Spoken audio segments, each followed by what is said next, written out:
you know, Dad separated from Mum when I was like 3 or 4, maybe 5. I didn't know that. So he went off in another direction. I didn't see him much at all. And you know, From 3 or 4 years old? Yeah, Oh, I maybe saw him 4, maybe 8 times at the most before his death. And so, how old were you then? 17.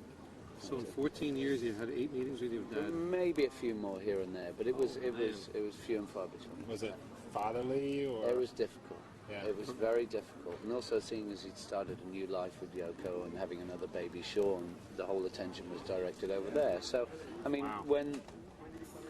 when Mum separated, you know, all she asked for was clothes for my back, food for my stomach, and enough money to put me through school. So we grew up basically not poor, but we weren't poor, but we weren't rich Not like you either. think John Lennon's son will grow up. Oh no, no, and, Wow. and it was very difficult for her and for me because the majority of people still today in the world believe that, you know, I've had millions since I was 3 years old. If you would have And asked me, I would have said that. Yeah, and I've always worked for my own money. I've waited, I've done this, I've done that, and finally I took off with music. So, I mean, everything that I have done and my mother has done has purely come from our own hard work, you know. And it seems that everyone knowing or hearing of your father seems like they know your father, and how is that? Well, it's very difficult because, I mean, I appreciated the man's music very much. I think he and the rest of the guys in the Beatles were phenomenal. But as a father, I don't have much respect for him at all, and as a person to some degree.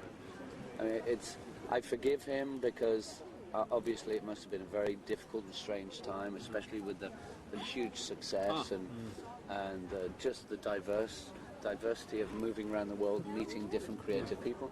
So I understand it, but from a son's point of view, looking back to see where his father was, knowing he was around, but not communicating, was a difficult thing to deal with.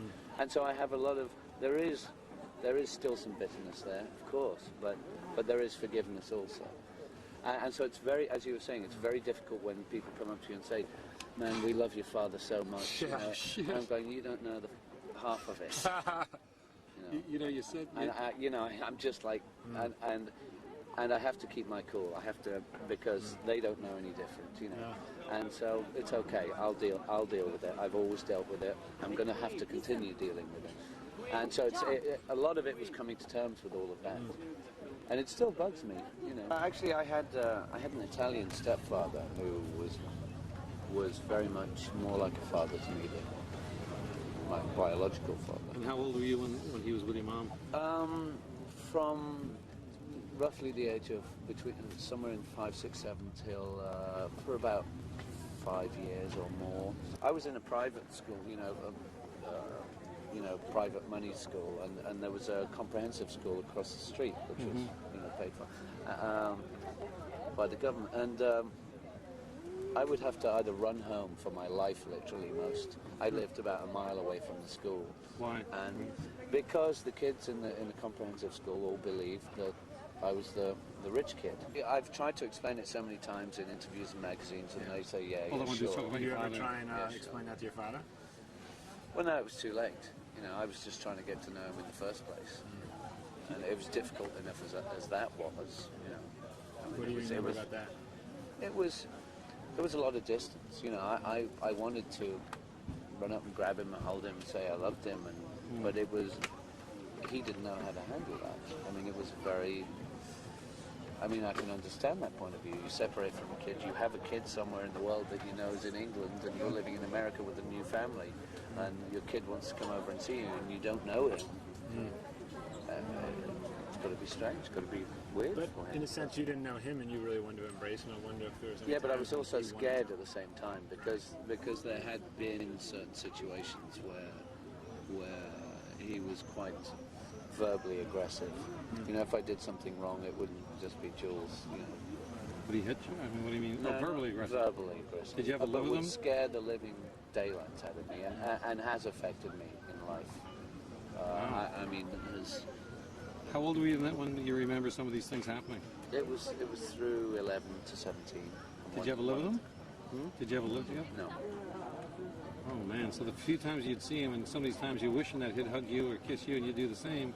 You'd do something, and he verbally Yeah, was yeah. aggressive. I used to smile a lot and laugh a lot, and I really got shouted at heavily for enjoying life.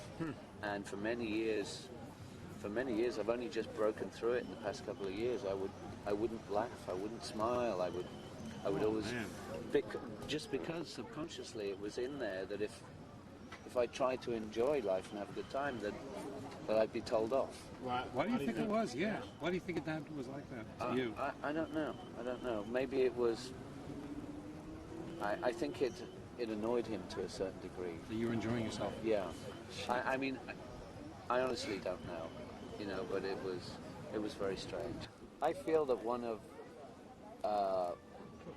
well, I wouldn't say it was his fault, but I feel one of the difficulties that Dad had with me being around was, I mean, you're never ready for children, but I think he definitely wasn't ready for children. Was he young? Yeah, early 20s, 20, you know. So, so with the fame, with everything else that was going on, so I clearly understand that, and so in respect of that, I mean, there has been opportunities where I could have had children, but in my own heart and mind and soul, I feel that there will be a right time, and that I have too much work to do at present for the next couple of years. After I've achieved the goals that I've set forth in my own mind, then I can seriously consider a family and taking care of that family and looking after them as best as I can. As I've in the past gone on without him in my life, I continue to do so. But obviously there are times when I think about him a lot. And maybe I do talk to him while I'm lying in bed looking at the ceiling. Maybe he does hear me. So,